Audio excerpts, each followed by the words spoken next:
And lastly, he never even talks about progressive overload. He never talks about progressive overload, except for the endless videos where he talks about progressive overload. Well, we've got progressive overload, metabolic stress, and eccentric damage. These are the three main ways that you can grow muscle. I searched and I searched and I searched, and I think I found one video where he used the term like one time without really going into any detail about it at all. Progressively overloading them. And the beauty behind progressive overload and compound exercise is that they actually go hand in hand. Because of the multiple muscles participating in these compound movements, we have a great capacity to add weight significantly to that bar to allow us to do this. And for a strength coach with 7 million subscribers, that's not really gonna cut it. With progressive overload, we're talking about adding weight to the bar. The other thing you can do is you can increase your workload, taking advantage of the fact that we know that muscle protein synthesis sort of peaks and then gets back to baseline within 48 hours. So if you train a muscle more frequently, you can hit it more often, you can spark that stimulus for growth more often. I mean, that concept is kind of the king here when it comes to building strength and muscle. All they're doing is two things. They're interpreting tension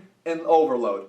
Tension and the load that you're using. If you can manipulate the tension, or if you can manipulate the overall load on your muscles, you got a chance to build muscle. We need to first and foremost understand how to properly apply progressive overload. Matter of fact, we've gone into great depths many times on our channel showing how lighter weights can still be able to produce hypertrophy, and you just got to lift them the right way. If you can focus more tension into a muscle by using lighter weights, it doesn't matter. Your muscles don't know the number on the side of the dumbbell. They only know what you're doing to them. And not just that, he writes it all down in his description box as well. So maybe I overlooked it. You absolutely overlooked pretty much everything. It's almost like this guy Alec just spent a few days looking at a channel with 1,000 videos and then made a poor judgment. I just want to say that up until just a few days ago, I really didn't know much about the dude.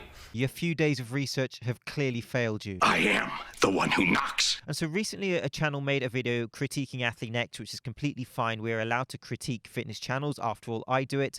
Now, I'm not talking about stolen valor, strength and fitness. I haven't seen Hemingway's videos on Athlean-X. Fun fact, neither have his subscribers. And so initially when I watched Alec's video, I felt like he was coming from a place of a love of training.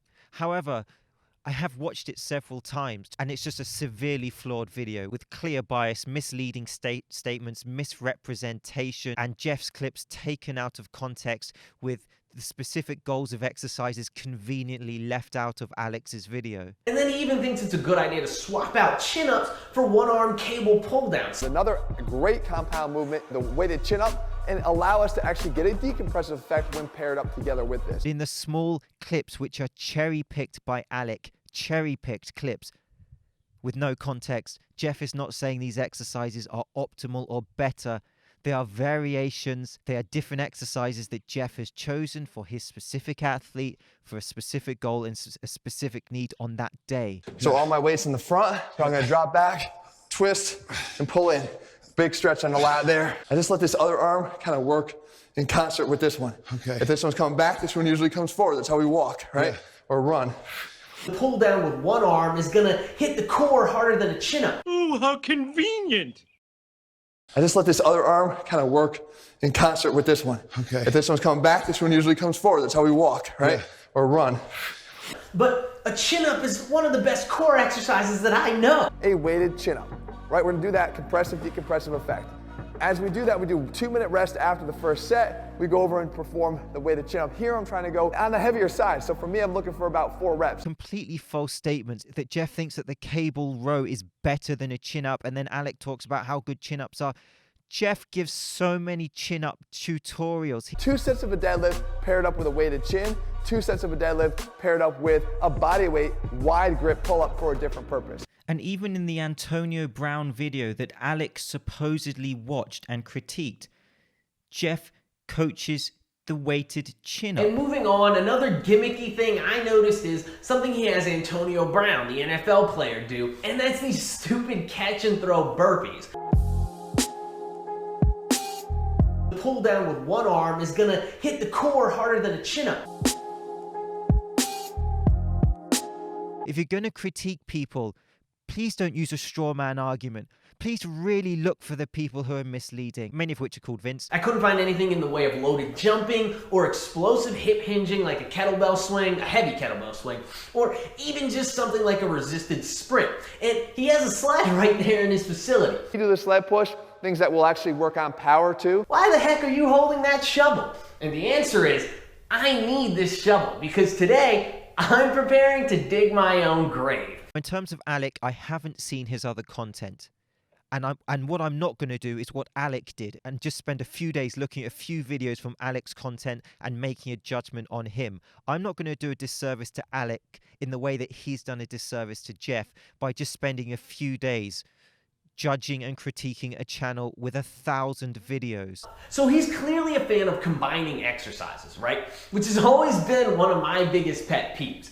You can't ride two horses with one ass, and by trying to combine two exercises into one, you simply miss out on the true benefits of both. Guess what? In sport, when you perform a sport and also daily activities, you combine movements. That's a very, very basic sort of year one level understanding of training athletes.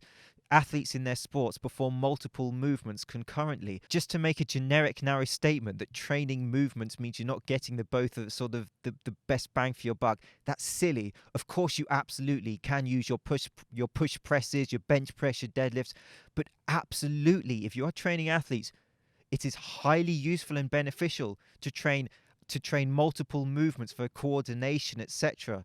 That should be fairly self-evident. And so let me put some variables of training up here and also variables for athletes. And instantly, look how many concepts there are to consider when you're training athletes: energy systems, muscle fiber dominance, movement patterns that relate to their sport, correcting imbalances, of course, concepts such as strength and agility and power, all these concepts.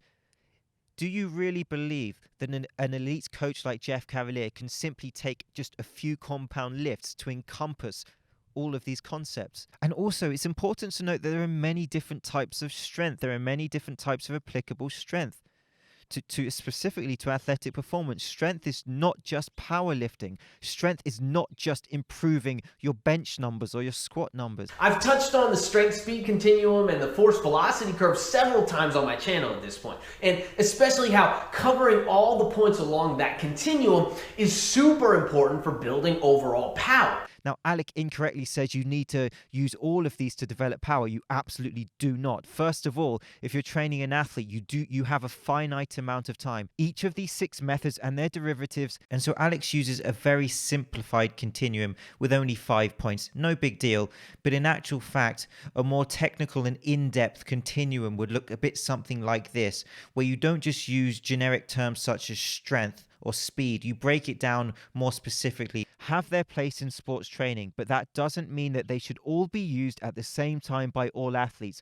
Remember that athletes have a limited capacity to sustain and adapt to training stress. So it is a mistake to try to invent the world's best program by adding a bit of everything that works. And so this is where I can see that Alex's knowledge is limited and it's not as in-depth as people may believe.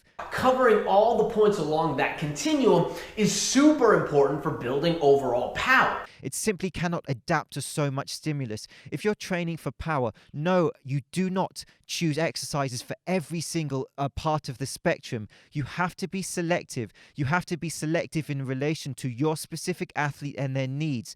And you have to train power movements and be selective on that continuum. And that's exactly what Jeff does. But in all the videos of his that I watched, I couldn't seem to find anything touching on this or even resembling this theory. That's it. I couldn't seem to find anything touching on this. I couldn't seem to find anything touching on this. I couldn't seem to find anything touching on this. The question isn't, do you even lift? It should be, do you ever lift heavy?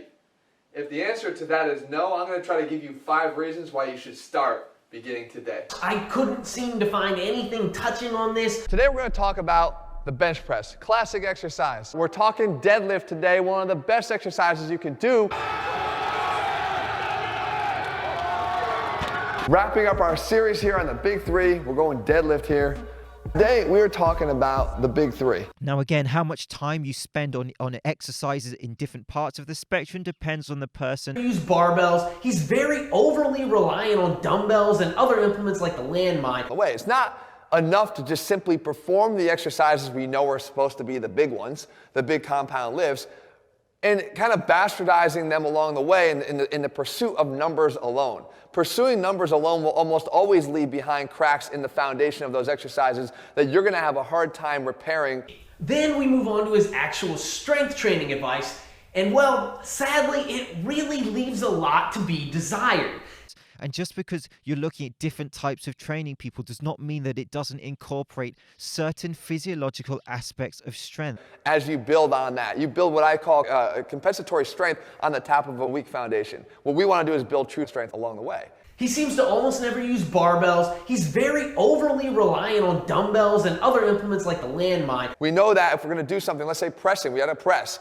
What I like to do is I want to press vertically, I want to press horizontally. So we're going to do an overhead press, and we want to do a bench press. Sadly, it really leaves a lot to be desired. Pulling, we want to row, and we want to make sure that we're doing some sort of, again, a vertical pull, and for me, that would be a weighted chin-up. But a chin-up is one of the best core exercises that I know. Then we have our lower body.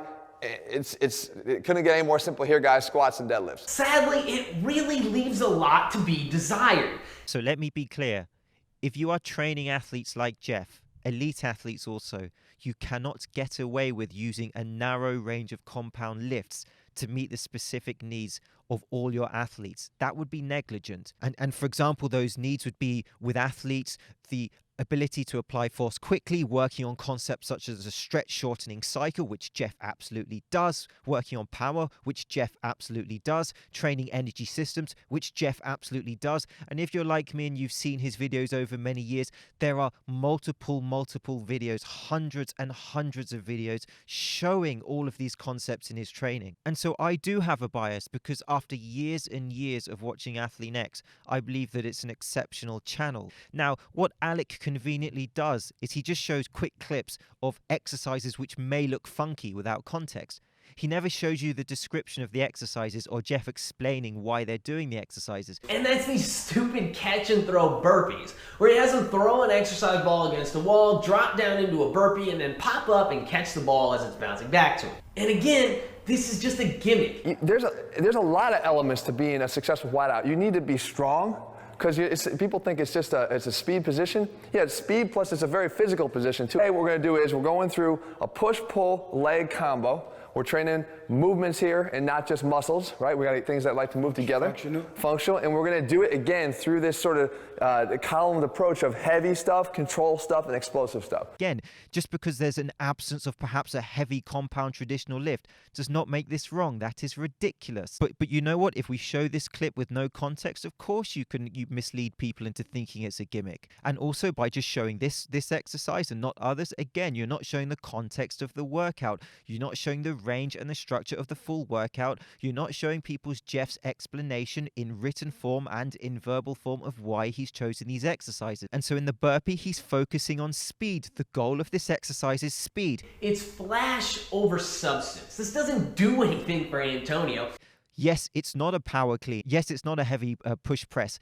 It's a burpee. It's an exercise designed for speed. He uses the ball as a tool to ensure that this athlete is using speeds to try to help to minimize the temptation for the athlete to slow down. By using the ball, he has to complete his burpee and catch the ball. If he's too slow, he's not going to catch that ball, so he has to maintain the speed. So the ball is a simple tool and mechanism used to help that athlete perform this movement with speed. It's not a gimmick. It's just a smart, intelligent way of trying to ensure that this athlete is not slacking in terms of the focus on speed. And the same with the overhead press. Again, the focus here is speed. Now, I could take this exercise out of context, not explain or show you why they're doing these exercises in the context of the workout and say, oh, this is not optimal, oh, this is not effective for muscle building or strength.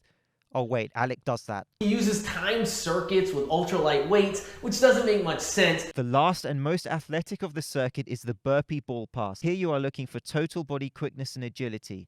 Can he be quick enough to throw the ball against the wall, get back up, and be in a position ready to catch the ball on the rebound? He has to be fast and explosive to do it. So if this guy Alec was genuinely looking to give his audience fair and honest critique, why is he conveniently leaving out all the explanations from Jeff as to why these people are doing these specific exercises? And so Jeff Cavaliere has 7 million subscribers. Now, I can break this down quite easily for you as to why these arguments against him are flawed. And it comes down to this. No content is made just for one person. Jeff Cavaliere has 7 million subscribers. Within that 7 million, I'm pretty sure there are people who have different characteristics and different needs. Jeff is not going to make 1,000 videos just showing a narrow range of compound barbell lifts.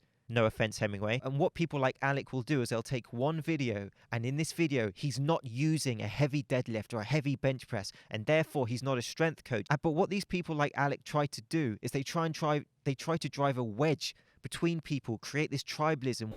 Honestly, this is the type of stupid that got me to quit personal training in the commercial setting, because I refuse to waste other people's time as well as my time. And this wedge is to do with traditional compound lifting and these variations and accessories and different ways of training. And that's where context comes in. But you know, I do agree with Alec when he says the touch and go deadlifts are problematic. I absolutely agree with Alec. But again, Jeff can deadlift. And if Alec was truly trying to give you a fair representation of Athlean-X and Jeff Cavaliere, maybe he would show you the multiple videos where Jeff brings in people to show lifts. For example, he brings in Casey Mitchell, who I think we can all agree is a very high-level deadlifter and a very admirable and motivational guy. And he breaks down the deadlift, and Casey Mitchell is with Jeff, and they go through so many aspects of compound lifting. Now, again, why is Alec not showing that? Because what he's trying to do is project this idea that Jeff is just using these small gimmicky lunge type movements, combined movements, no real hard, compound iron movements. No, he absolutely does in so many videos in his training plans. Your argument was just lazy, Alec.